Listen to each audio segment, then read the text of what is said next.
Donc, c'est moi qui a eu la responsabilité de rapporter les propos de M. Ouellette et M. Bonneville, qui avait la table ronde donc, portant sur les nouveaux rapports université-société qui avaient lieu hier après-midi. Donc, je vais tâcher de le faire de façon succincte. C'était une table, vous l'avez compris, qui visait plus à mettre la table donc sur le plan théorique, dont s'est très bien acquitté M. Ouellette. Il a dit que pour parler de la perte de sens, il faut aborder les finalités donc, de l'enseignement supérieur. Il a parlé des différentes réformes de l'administration des universités associées à des grandes périodes dans le temps, et puis des liens entre l'État, les universités et puis les entreprises qui ont eu cours à chacune de ces époques. Il parle aussi des impacts sur la façon dont les professeurs ont exercé leur pouvoir au sein de l'institution pendant ces trois grandes époques. Donc, la première du 18e jusqu'à peut-être les années 30, à peu près 30-40, donc le modèle humboldtien qui était perçu comme l'âge d'or, finalement. Aussi, il y avait un financement désintéressé de l'État au niveau des universités, mais aussi de la recherche, qui permettait de faire une recherche désintéressée de la vérité. Une absence des exigences de productivité, une temporalité plus longue dans la façon de faire de la recherche. Les universités étaient perçues comme des institutions qui jouissent d'une autonomie vis-à-vis de l'État et des sphères économiques. Deuxième période, donc des années 40 jusqu'aux années 80 environ, où les systèmes d'éducation continuent de jouir d'une certaine autonomie, mais il y a une introduction de dimension d'applicabilité de la recherche qui commence à être perçue.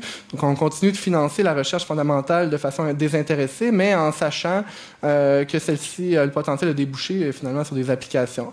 Une introduction de notions d'université de service public aussi, dont les liens entre université et société se raffermissent, mais ça ne se traduit pas nécessairement en injonction de répondre à des besoins concrets. Aussi, c'est la période de la massification de l'accès à l'université qui vient qui s'accompagne d'une formation d'une certaine classe moyenne et donc de tensions entre des conceptions humanistes et puis instrumentales de l'éducation. Enfin, la troisième période dans laquelle on serait présentement, donc à partir des années 80, c'est l'idéologie néolibérale qui prend racine, l'introduction d'éléments de performativité, des critères de légitimation des connaissances qui passent par un calcul de coût-bénéfice. Le portrait qu'en dressait M. Ouellette était très sombre. Il y a peut-être certaines nuances que certains apporteraient, mais bon, j'essaie d'être fidèle à ce que lui a dit. Ce n'est plus la communauté scientifique donc, qui jugerait de la validité des connaissances, mais bien des agents extérieurs qui utilisent des critères d'utilité économique. On a parlé d'assurance qualité.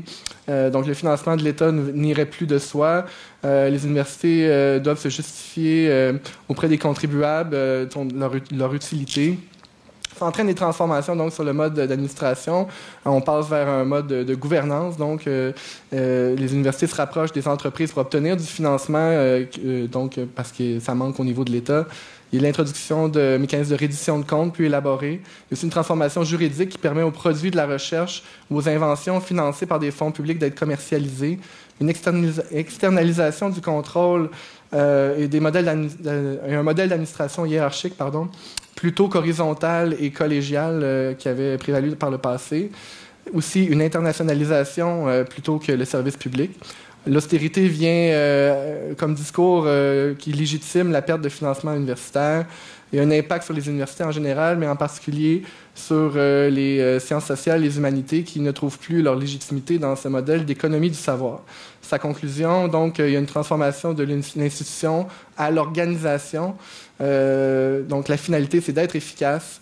Et puis, les conséquences sont certaines pour les étudiants, mais il y a aussi une professionnalisation de la formation, mais aussi sur les professeurs qui accumulent, qui croulent sous les exigences de reddition de comptes puis de résultats. Pour ce qui est de M. Bonneville, donc lui abordait ça sous l'angle de recherche sur des récits de vie de professeurs de l'université canadienne. Donc, une collecte de données qui a été faite, puis qui questionnait les profs quant aux difficultés auxquelles ils étaient confrontés dans leur travail. Le contexte, c'était un peu celui qu'évoquait M. Ouellette dans la troisième période, la diminution du financement public, augmentation des effectifs étudiants et tout. Aussi une perspective clientéliste des universités. Donc, les professeurs sont évalués de façon continue par leurs pairs, par l'administration et par les étudiants qui servent de différents outils de communication pour ce faire. les règles administratives, donc il y a un contrôle, une injonction à utiliser aussi des outils informatiques qui nécessitent de se former, qui prennent du temps. Et puis, invitation d'en faire plus avec moins. Il nous a donc présenté une série de témoignages assez accablants. Donc, ses conclusions allaient dans le sens là, du fait que les professeurs étaient de plus en plus amenés à développer des pathologies liées à toute cette pression. Puis pendant la période de questions, là, je souligne quelques lignes qui ont été évoquées par la salle. On a parlé des pathologies de surcharge. On a parlé de l'idée de la cyber-intimidation des professeurs, donc renforcement du syndrome de l'imposteur aussi, les conséquences sur la santé psychologique que ça implique. On s'est demandé quelle part avaient les professeurs dans cette surcharge, donc l'idée qu'ils peuvent être leurs propres bourreaux à certains égards.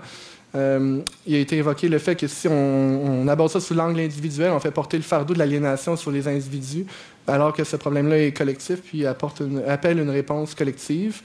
Une invitation à utiliser d'autres concepts, donc une pathologie sociale, par exemple, se doter d'outils différents pour parvenir à éclairer cette perspective. Une invitation à utiliser d'autres mots, donc le langage a un effet performatif à ce niveau-là. On a évoqué différentes stratégies de résistance, donc le slow professors, le droit à la déconnexion. Puis aussi, donc la voie juridique, il a été évoqué l'idée d'un grief collectif pour exiger de l'employeur d'assurer un climat de travail sain. Donc, c'est pas mal les notes que j'avais pour cette première table ronde. Merci beaucoup. Alors, je cède la parole maintenant à Mme Tétrault. Bonjour. La table 2, comme vous avez pu la constater, est un peu moins théorique et beaucoup plus pratique et empirique. Alors, ça a aussi organisé comment moi j'ai présenté mes points, qui sont plus ce qui avait été mentionné par non seulement les deux présentateurs, mais aussi les personnes dans la salle. Premièrement, j'ai noté qu'il y avait un désir de mener une recherche pour documenter plus globalement, c'est-à-dire sur l'ensemble des universités québécoises, l'enjeu de santé mentale et de détresse psychologique. Analyser les sources de la détresse, proposer des pistes d'action pour intervenir sur ces causes, obtenir des données sur les congés pour invalidité et maladie. Comme deuxième point, j'ai modéré l'une des causes connues du stress chez les professeurs, soit le financement de la recherche, en continuant à revendiquer une subvention de recherche annuelle de base pour les professeurs-chercheurs, soit en intégrant directement cet argent-là dans une nouvelle formule de financement des universités ou en faisant pression sur le gouvernement pour qu'il y ait de l'argent neuf au Fonds de recherche du Québec pour financer une subvention de recherche annuelle de base. Aussi, penser à concevoir un programme de sensibilisation globale sur l'enjeu de la santé qui s'adresserait à différents groupes, ce qu'on a mentionné lors de cette table-là. On a parlé des administrations, les informer, sensibiliser au phénomène de stress au travail et de détresse psychologique, mais aussi sur la diversité de la tâche professorale, notamment afin qu'elle conçoive de manière plus humaine les retours au travail. Et pour le corps professoral, les sensibiliser les collègues et délégués syndicaux aux signes de détresse psychologique. Mes deux autres points étaient d'offrir des ressources appropriées pour atténuer les conséquences liées à la détresse psychologique, notamment, comme Mona Chevalier l'a mentionné, des ateliers ou des formations pour déceler les symptômes de détresse et d'intervenir dans certains cas. Aussi, ça a été mentionné de mieux connaître les obligations légales des syndicats envers l'employeur, mais aussi de l'employeur à l'égard du corps professoral concernant les accommodements pour offrir un environnement de travail sain. Et finalement, étudier, ça c'est Jean qui avait mentionné ça, étudier la possibilité de mutualiser les contrats d'assurance des professeurs pour avoir un levier de négociation significatif auprès des assureurs et administrations universitaires. Je vous remercie, Madame Tétrault. Monsieur Mesli, je vous prie. Alors, redonner son sens à la fonction professorale, tel était le titre de la table ronde. Et j'aimerais commencer d'ailleurs en citant Madame Nathalie Lewis. Ne faudrait-il pas remettre notre métier normal? Telle était la question qu'elle a posée. Et on a rappelé dans les débats l'importance de la collégialité. Et l'une des pistes de solution serait sûrement de se serrer les coudes entre professeurs pour prêcher la solidarité et non la division, notamment dans le cadre des assemblées départementales, et j'insiste sur ce point. Et le débat a été soulevé sur le droit des femmes, et plus largement d'ailleurs des deux parents, de se prévaloir de leurs congés parentaux sans avoir à affronter d'une part la pression des collègues et des administrations quant à savoir qui allait donner les cours, par exemple, et d'autre part les obligations en matière de recherche et la perception des effets négatifs d'une interruption pour des congés sur le développement de la carrière. La question est bien là, et Madame Diane Gabrielle Tremblay a soulevé l'enjeu, c'est que s'il existe bien des mesures en matière de conciliation travail-famille dans les universités, il convient de pouvoir s'en prévaloir pleinement. Et donc, tant au plan local qu'au niveau national, où la FQPPU constitue un lieu de réflexion et d'action collective, notre mission dans les mois à venir est donc de travailler à l'amélioration de vos conditions de travail, notamment par la bonification des conventions collectives et la pleine application de celles-ci.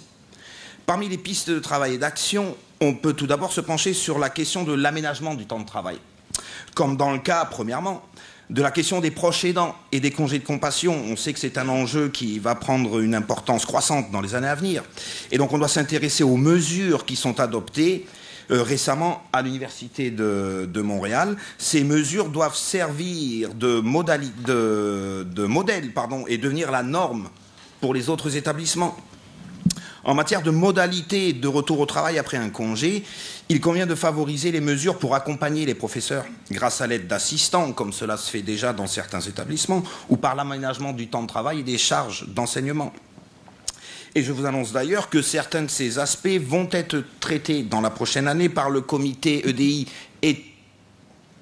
Équité, Diversité, Inclusion de la FQPPU, avec une étude comparative des différentes conventions collectives qui va être menée afin d'identifier les meilleures pratiques et d'en faire la promotion à l'échelle de tous les établissements du Québec. Il est également apparu dans les discussions que la formation des personnels administratifs aux réalités du métier de professeur devrait constituer une priorité pour les établissements.